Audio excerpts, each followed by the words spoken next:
ನಮಸ್ಕಾರ ಸ್ನೇಹಿತರೆ, ಯಾರೇ ತಪ್ಪು ಮಾಡಿದರೂ ಅವರಿಗೆ ಕಾನೂನಲ್ಲಿ ಶಿಕ್ಷೆ ಆಗುತ್ತೆ. ಆ ಶಿಕ್ಷೆಯನ್ನು ನೀಡುವವರು ಕೋರ್ಟ್ನಲ್ಲಿರುವ ಜಡ್ಜ್. ಅವರನ್ನು ದೇವರಂತೆ ನಾವು ನೋಡ್ತೀವಿ. ಅವರು ಕೊಟ್ಟ ತೀರ್ಪಿಗೆ ತಲೆಬಾಗಿಸಿ ಶಿಕ್ಷೆಯನ್ನು ಅನುಭವಿಸ್ತೀವಿ.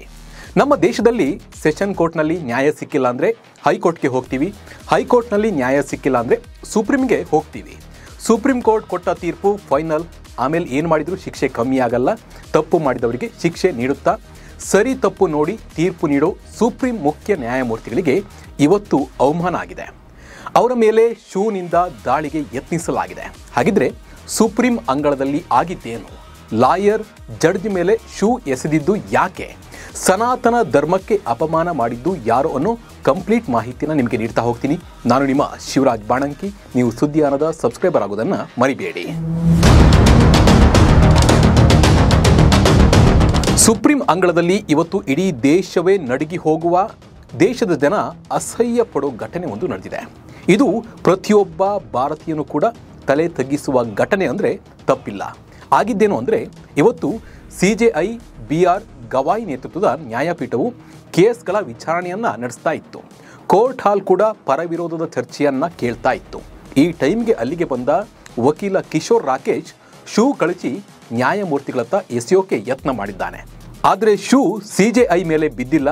ಶೂ CJI ಅವರ ಬೆಂಚ್ ಮೇಲೆ ಬಿದ್ದಿದೆ. ಇದನ್ನು ಗಮನಿಸುತ್ತಿದ್ದ ಅಲ್ಲಿನ ಭದ್ರತಾ ಸಿಬ್ಬಂದಿ ವಕೀಲ ಕಿಶೋರ್ ರಾಕೇಶ್ನನ್ನು ತಡೆದು ಕೋರ್ಟ್ ಹಾಲ್ನಿಂದ ಹೊರಕ್ಕೆ ಹಾಕಿದ್ದಾರೆ.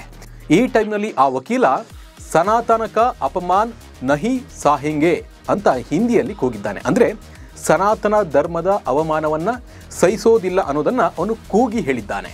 ಈ ಘಟನೆಯಿಂದ ಅಲ್ಲಿದ್ದ ವಕೀಲರು ಕೂಡ ಬೆಚ್ಚಿ ಬಿದ್ದಿದ್ದಾರೆ.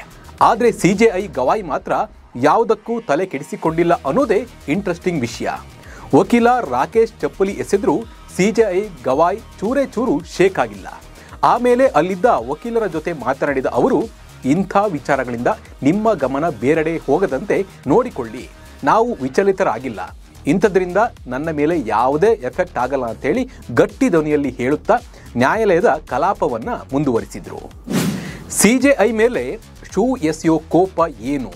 ನಮಗೆ ಈ ಘಟನೆ ನೋಡಿದ ಮೇಲೆ ಒಂದು ಅನಿಸುತ್ತೆ, ಒಬ್ಬ ಲಾಯರ್, ಕಾನೂನು ಗೊತ್ತಿರೋ ವ್ಯಕ್ತಿ, ಕೋರ್ಟ್ ಹಾಗೂ ಜಡ್ಜ್ ಮೇಲೆ ಗೌರವ ಹೊಂದಿರುವ ವ್ಯಕ್ತಿ, ಆದರೆ ಯಾಕೆ ಶೂ ಎಸೆದ ಅನ್ನೋದು ಕೂಡ ಎಲ್ಲರನ್ನ ಕಾಡುತ್ತೆ.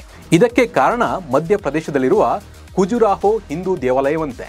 ಇದು ಕ್ರಿಸ್ತಶಕ 950 ಮತ್ತು ಕ್ರಿಸ್ತಶಕ 1050 ನಡುವೆ ಚಂಡೇಲ ರಾಜವಂಶದ ಆಡಳಿತಗಾರರು ನಿರ್ಮಿಸಿದ ದೇವಸ್ಥಾನ. ಈ ದೇಗುಲ ಕಲೆ ಮತ್ತು ವಾಸ್ತುಶಿಲ್ಪಕ್ಕೆ ಹೆಸರುವಾಸಿ. ಆದರೆ ಇದರಲ್ಲಿ ಸಾಕಷ್ಟು ವಿಗ್ರಹಗಳು ಮೊಘಲ್ ಆಕ್ರಮಣದ ಸಮಯದಲ್ಲಿ ವಿರೂಪಗೊಂಡಿವೆ. ಹಾಗೆ ಈ ದೇವಸ್ಥಾನದಲ್ಲಿರುವ 7 ಅಡಿ ಎತ್ತರದ ಶಿರಶ್ಛೇದಗೊಂಡ ವಿಷ್ಣುವಿನ ವಿಗ್ರಹವನ್ನು ಪುನರ್ಸ್ಥಾಪಿಸುವ ಕುರಿತು ಸುಪ್ರೀಂನಲ್ಲಿ ಅರ್ಜಿಯನ್ನು ಸಲ್ಲಿಸಲಾಗಿತ್ತು. ಆದರೆ ಆ ಅರ್ಜಿಯನ್ನು CJI ಗವಾಯಿ ನೇತೃತ್ವದ ಪೀಠ ಸೆಪ್ಟೆಂಬರ್ 16ರಂದು ವಜಾಗೊಳಿಸಿತ್ತು.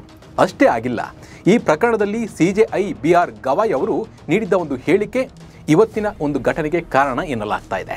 ಆ ಪ್ರಕರಣವನ್ನು ವಜಾಗೊಳಿಸುವಾಗ, ನೀವು ವಿಷ್ಣುವಿನ ಪರಮ ಭಕ್ತ ಎಂದು ಹೇಳ್ಕೊಳ್ತಾ ಇದ್ದೀರಿ, ಈಗ ಹೋಗಿ ದೇವರ ಬಳಿಯೇ ಪ್ರಾರ್ಥಿಸಿ, ಆ ದೇವರೇ ಏನಾದರೂ ಮಾಡಲಿ ಎಂದು ಅರ್ಜಿದಾರರಿಗೆ CJI ಹೇಳಿದ್ರು. ಈ ಹೇಳಿಕೆ ಸೋಷಿಯಲ್ ಮೀಡಿಯಾದಲ್ಲಿ ದೊಡ್ಡ ವಿವಾದವನ್ನು ಹುಟ್ಟುಹಾಕಿತ್ತು. ಧಾರ್ಮಿಕ ಭಾವನೆಗಳಿಗೆ ಧಕ್ಕೆ ತಂದಿದ್ದಾರೆ ಎಂಬ ಆರೋಪಗಳು ಕೂಡ ಕೇಳಿ ಬಂದಿದ್ವು. ಈ ವಿವಾದದ ನಂತರ CJI ಗವಾಯಿ ಅವರು ಸ್ಪಷ್ಟನೆಯನ್ನ ನೀಡಿ, ನಾನು ಎಲ್ಲ ಧರ್ಮವನ್ನ ಗೌರವಿಸುತ್ತೇನೆ ಅಂತ ಹೇಳಿದ್ರು. ಆದರೆ ಇವತ್ತು ಜಡ್ಜ್ ಮೇಲೆ ಲಾಯರ್ ಶೂ ಎಸೆದು ಅಟ್ಟಹಾಸ ಮೆರೆದಿದ್ದಾರೆ. ಈ ಹಿಂದೆ ಸುಪ್ರೀಂ ಕೋರ್ಟ್ನಲ್ಲಿ ಕೆಲ ವಕೀಲರು ಕೆಲವು ವಿಚಾರಣೆ ನಡೆಯುವಾಗ ಕೆಲವೊಂದು ಘೋಷಣೆಯನ್ನು ಕೂಗಿದ್ದಾರೆ. ಆದರೆ ಯಾರೂ CJI ಆಗಲಿ ಬೇರೆ ಜಡ್ಜ್ಗಳ ಮೇಲಾಗಲಿ ಶೂ ಅನ್ನು ಎಸೆದಿರಲಿಲ್ಲ. ಈಗ ಮೊದಲ ಬಾರಿಗೆ ಶೂ ಎಸೆತದ ಘಟನೆ ನಡೆದಿದೆ. ಹೀಗಾಗಿ ಈ ಆರೋಪಿ ವಕೀಲ ಕಿಶೋರ್ ರಾಕೇಶ್ ಮೇಲೆ ಕಠಿಣ ಕ್ರಮವನ್ನು ಕೈಗೊಳ್ಳಬಹುದು. ಈ ಘಟನೆ ದೇಶದಲ್ಲಿ ಬಿರುಗಾಳಿಯನ್ನೇ ಎಬ್ಬಿಸಿದೆ.